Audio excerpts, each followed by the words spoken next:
Yesterday, I looked like a complete liar trying to sell my 2002 Toyota 4runner.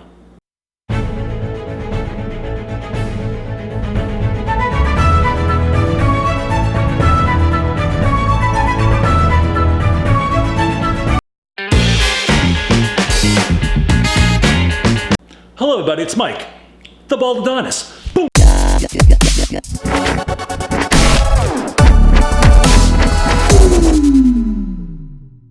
If you're joining me for the first time, welcome. My name is Mike the Baldadonis and I talk about many different topics. Sharing life experiences, one video at a time is my motto. I talked about being in prison for 5 years and 3 months in my early 20s for a first-time drug offense. Only to get out because I was unhappy with my body, to do steroids, that I gained 105 pounds and had a heart attack. I deal with migraines and vertigo due to today's environmental pollution, today's foods, and VOCs in your own home.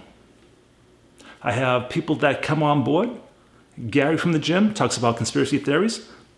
Dr. Peter Picoco, my mentor, the reason why I'm on YouTube, talks about inspiration. I have people that have other serious health issues that come on and share their life experiences as well. And I talk about cars because it's my hobby, and I tell you about the pros and cons of each vehicle that I buy.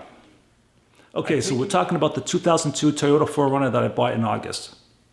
Now, when I went looking at this vehicle, I bought it from the original owner's son. It has 232,000 miles on it, but it also has $5,000 in repairs. Well maintained, okay? Timing belt, water pump, radiator, brakes, tires, brake lines, blah, blah, blah, blah, blah, blah. All right, $5,000 worth of maintenance. Awesome. But it still needed some love.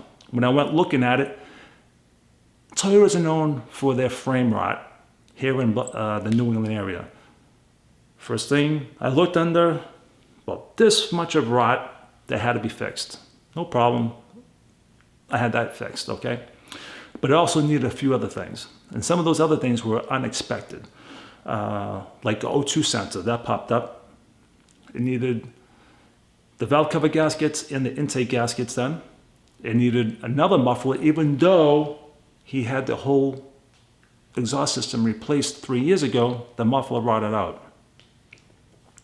So I had to do that. It needed rear brakes readjusted, and I got an oil change.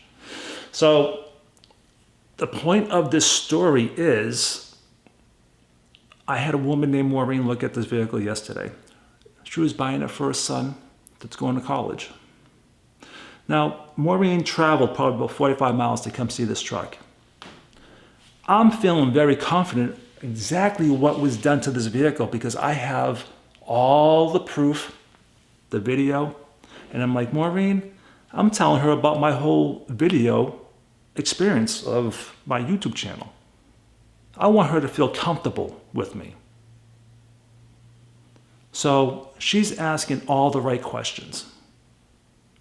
And the last question was, Mike, no accidents, right? Maureen, no accidents, with a big smile on my face and confidence. I will get a Carfax to you. Okay, thank you, Michael. She leaves. This was last night. My friend works for RH Auto Sales in Merrimack, New Hampshire, and he runs my Carfaxes for me. He doesn't charge me anything.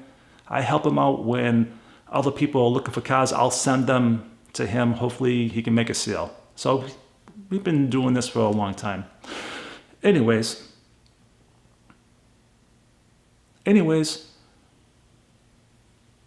I asked him for the Carfax. I get it this morning. I'm looking at it.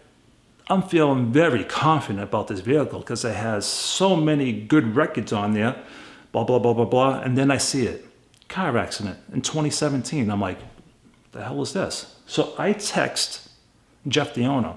I'm like, Jeff, it's saying that there's a car accident. I asked you if this vehicle was in an accident. You said no. He replies, because I made the video 4 weeks ago talking about this vehicle and he was all happy about it. Now that he knows that I'm on YouTube talking about this vehicle, he covered his tracks saying, I don't think you asked that question, Michael. That's the first thing after 22 years of buying and selling cars, and anybody that's gonna buy a car is, was there any accidents? That's the number one question. So I know I asked that question. And I remember seeing in the text, no accidents. Bought the vehicle. So I look like a complete ass to this woman after spewing about how honest I am, how I'm transparent. I buy and sell cars and I go through them. If I didn't fix something, I let the new owner know I didn't do that, and it reflects the price. I don't want anything coming back to me, especially on YouTube, saying that I'm a liar. I believe in karma. I believe in karma. I don't want that. So I had to explain that to her this morning, that it was an accident. I'm waiting for him to text me back, and I was just like, I lost the sale because I didn't do my job. The story and the outcome is I did not do my job and run a Carfax. Never trust the person, even though they're the original owner. They owned it all their lives. Doesn't tell you it was an accident. After I asked him if it was an accident, I had total confidence with Jeff. And it bit me in the ass. This is a very nice truck. It will sell eventually. With all the maintenance done to it. Is a fender bender gonna not sell a vehicle? No. There's millions of accidents all the time. There's, like, every other car has been an accident. I'm just saying, you know what I mean? But for me to sound confident and tell her and look at her in the face saying there was not an accident, that blew the sale. And I feel like a complete jerk. So I want to apologize to you, Maureen. I'm sorry. And another life experience learned. Do your homework, even though the other person says there was no accidents. Get the proof.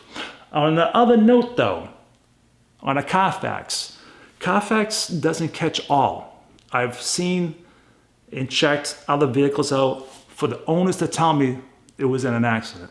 And when I ran a Carfax, it did not show an accident. So Carfax, it's probably 90-something% accurate. So there's still flaws in there. But for the most part, run a Carfax, okay? So that's a lesson to be learned. Talking about Jeff, in his ad, it said the vehicle was a limited, only to find out that it wasn't a limited. It was just an SR5 with all the options. There is a price difference, about $700. So I had to mark off $800 off my asking price because, again, I did not do all my homework, the Carfax, and because I never owned a Toyota4runner, I didn't really know the other options until I started looking into them. I would see limited on the back of the vehicle. You can ask me about BMWs all day long. I'll give you all the answers. Toyotas, not so much. So I was a little pissed off about that as well. So I asked him in the test, I'm like, is this a limited? He goes, I'm not sure. You owned this car all your life since it was brand new. You and your father. You don't know what model you have? You know what I'm saying? Jeff's a good guy, but obviously he's not a car guy. Do your homework. That's all I get to say. Lesson learned, and I'm sharing that with you. All right, guys. So until the next video, Baldadonis out.